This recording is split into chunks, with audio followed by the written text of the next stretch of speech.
Hi friends, welcome to XMB. Very good morning to all of you.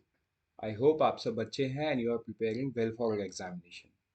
तो शुरू करते हैं आज का हमारा करंट अफेयर जो कि है 18 नवंबर 2022। आज का न्यूज़ थोड़ा सा शॉर्ट रहेगा because there is very limited number of news in the PIB. And in the PIB में जब कम न्यूज़ कम होता है तो ऑब्वियस सी बात है बाकी न्यूज़पेपर्स में भी न्यूज़ थोड़ा सा कम हो जाता है। इधर इधर उधर की बातें बहुत रहती है तो हम अपने तो काम की चीज़ ही देखेंगे। So download the BPD or download the PDF so that you can revise it as and when you require it. तो सबसे पहला न्यूज़ जो हम देखेंगे वो देखेंगे Madhya Pradesh notifies PESA rules. Right. तो ये क्या है देखो। Madhya Pradesh has notified its PESA rules on the occasion of Janjatiya Gaurav दिवस ऑन 15 नवंबर 2022। 15 नवंबर को जनजातीय गौरव दिवस था and उस दिन उन्होंने अपना पेसा रूल को नोटिफाई किया है। Right? Now, what is this PESA Act about? The PESA Act, now under implementation in the Madhya Pradesh, will empower the Gram Sabhas to take decision on the rules and regulation with regard to all natural resources in the forest. तो देखो, मतलब the people who come from the tier 2 and tier 3 city, they will able to connect more। मतलब rural India में कुछ जगह ऐसी होती हैं जहाँ का economy completely depends on the forest। And people are supported by the government through minor forest produce। अब ये चीज आपको पता होगा, minor forest produce, so I'm not elaborating on this part। But the problem is that they do not have that freedom to use and utilize the forest completely। right? तो अब यहाँ पे क्या हो रहा है ना, मतलब through this changes, through this act, what government of Madhya Pradesh is trying to do, it is empowering the Gram Sabha so that the decision of utilizing the natural resources in the forest can be taken up in the local level। because ग्राम सभा को ज्यादा समझ में आता है वहां के लोगों का परेशानी, वहां के लोगों का needs. So when they are empowered with the decision making power, obviously people on those areas will be able to you know uh, utilize and extract the economic value। But yes, एक बात इसमें ये भी होता है क्योंकि देखो ऐसा नहीं है कि मध्य प्रदेश पहली बार कर रहा है, मतलब और भी स्टेट्स में है। लेकिन इससे एक प्रॉब्लम और जनरेट होता है, वो है मिसयूज का। मतलब आप सोचो, ग्राम सभा के पास अब ये अथॉरिटी मिल गया है लोकल लेवल पे। सो जो मैकेनिज्म है, चेक मैकेनिज्म, वो भी कहीं ना कहीं कम हो गया। मतलब व्हाट ग्राम सभा फील्स राइट इज राइट। एक तो पहला। दूसरा चीज, यहाँ एक्सप्लॉइटेशन होने का भी एक है ना ड्रॉबैक या एक नेगेटिव पॉइंट एड अप हो जाता है because things are now taken up in the local level. They can decide on their own. They can go to the forest and extract the natural resources. अब वो extract जो करेंगे, right, उनके usage पे भी डिपेंड करता है कि वो सही कर रहे हैं कि गलत कर रहे हैं। So there is a negative point to it as well. अब the PESA Act will give more constitutional right to the tribal people to reap the benefit of natural resources from the forest area where they live। ऐसा नहीं है कि उनके jurisdiction से बाहर जाके वो forest को exploit कर पाएंगे, वैसा नहीं। ये वो जिस जगह पे रहते हैं वो पर्टिकुलर एक रीजन, एक छोटे से जगह पे वो एक्सट्रैक्ट कर पाएंगे। And probably minor forest produce, हम जब इस चीज को पढ़ते हैं we cannot understand the quantum, you know but since I come from rural India, I can tell you कि जो MNF से कुछ चीज, especially I have seen that moa flower, lac, all those things helps the rural people to very much level economically। Although मतलब वो तो government supported ही है। Then tendupatta is the another thing. तो ये सारा चीज MNF में आता है, M N minor forest produce में आता है and this helps local people and rural people survive there. Right.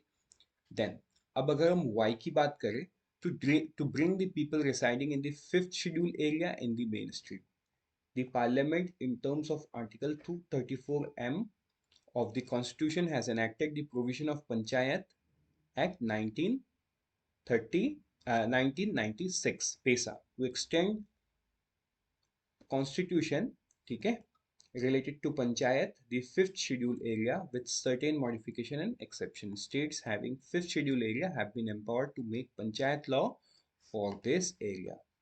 ठीक है, जिन स्टेट्स के पास फिफ्थ शेड्यूल एरिया है they can make the panchayat law for this areas with no restriction from the union government. ठीक है, ये तो कॉन्स्टिट्यूशन में ही लिखा हुआ है।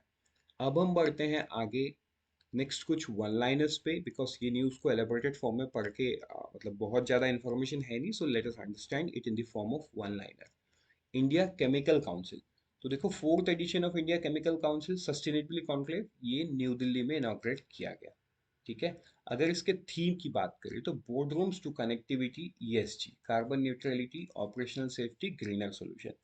तो देखो, आज के दिन में हाँ ये न्यूज़ तो आपने पढ़ लिया, लेकिन मोर और लेस आप जितने भी कॉन्क्लेव को आप देख रहे हो ना कहीं climate change and environment related कुछ तो उनके थीम में होता ही है।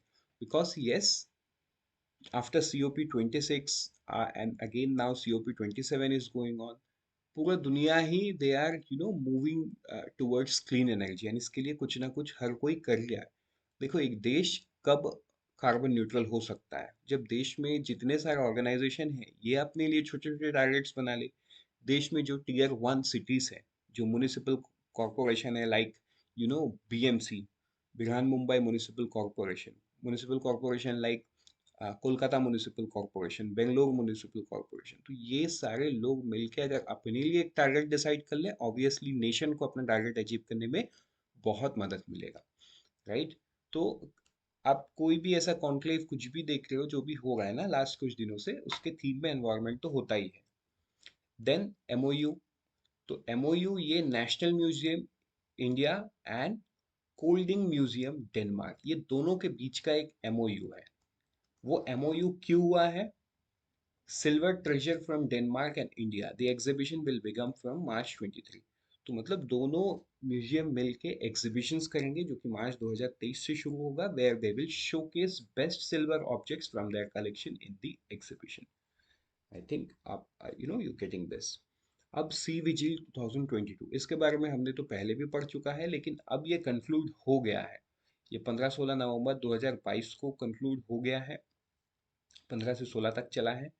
एंड इसमें total their way 17 government agencies जो कि कोस्टल एरियाज, मतलब ये जो 17 गवर्नमेंट एजेंसीज है ये total 9 coastal states and 4 union territories से आते हैं।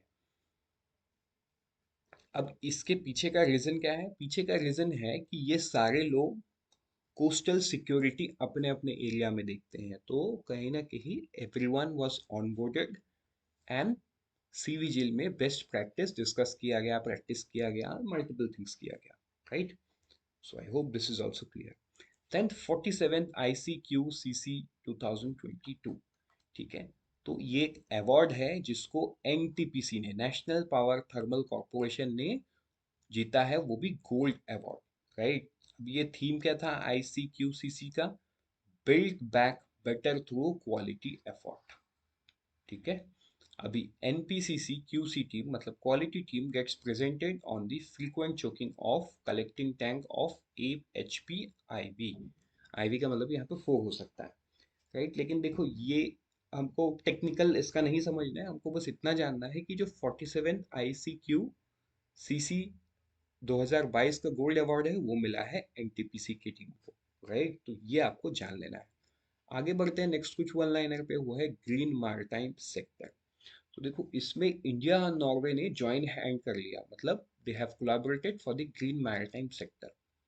ऐसा क्यों? India Norway joint working group on the maritime meeting are being held on regular basis. तो रेगुलर बेसिस पे तो मीटिंग करते हैं। The seventh JSW on the maritime was held in Oslo in November 19. During the seventh meeting, issue regarding cooperation in shipbuilding, enhancing skills of seafarers and environment were discussed। ठीक है, ये होगी सातवां, मतलब पिछले वाले की बात। अभी उसके फॉलो अप में आठवां हो रहा है ज्वाइंट वर्किंग ग्रुप। ठीक है, ये कब हुआ? 18 तारीख को हुआ। Discussion was held on the use of alternative fuels like green ammonia and hydrogen for the futuristic shipping. Norwegian green shipping program has been successful and the experience and expertise was shared in the meeting. Norway stated that it committed to India. तो देखो कई बार आपको ये छोटे state Norway Iceland है ना, ये सारे स्टेट्स बहुत सारे पैरामीटर्स में सारे दुनिया से हमेशा आगे रहते हैं. It's because of their location, it's because of their size, it's because of their population, and also it's because of their best practice जो कि बहुत important है. Although they are favorized, मतलब naturally उनको एक favor मिलता है through location, through climate, I mean not climate, through the population, through their size, right? लेकिन they have also come across long to survive and uh, do the best. ठीक है. तो कहीं ना कहीं नॉर्वे के साथ इंडिया मिलके कर रहा है. Obviously challenges are very much difference in India then what it appears in Norway. तो still Norway is going to you can say यहाँ पे गाइड कर रहा है इंडिया को. You getting it. India Norway is part of green voyage project 2020 2050. ये next thing है आपको जान लेना है. आई होप ये आपको समझ में आ गया है. इसके बाद फीफा वर्ल्ड कप अभी कुछ दिनों में शुरू होने वाला है. आप मुझे कमेंट सेक्शन में बताइए कब से शुरू होने वाला है. राइट. तो इसका जो इंडिया के लिए ब्रॉडकास्टर है वो है वियाकॉम 18 नेटवर्क. ठीक है, या वियाकॉम 18 स्पोर्ट्स भी कई जगह पे है. राइट. नेक्स्ट हम आगे बढ़ते हैं. अगर हम अपॉइंटमेंट की बात करें तो बीपीसीएल के जो फॉर्मर चेयरमैन है अरुण कुमार सिंह, ये नेक्स्ट हेड बनने जा रहे हैं ओएनजीसी की, oil and natural gas corporation of India.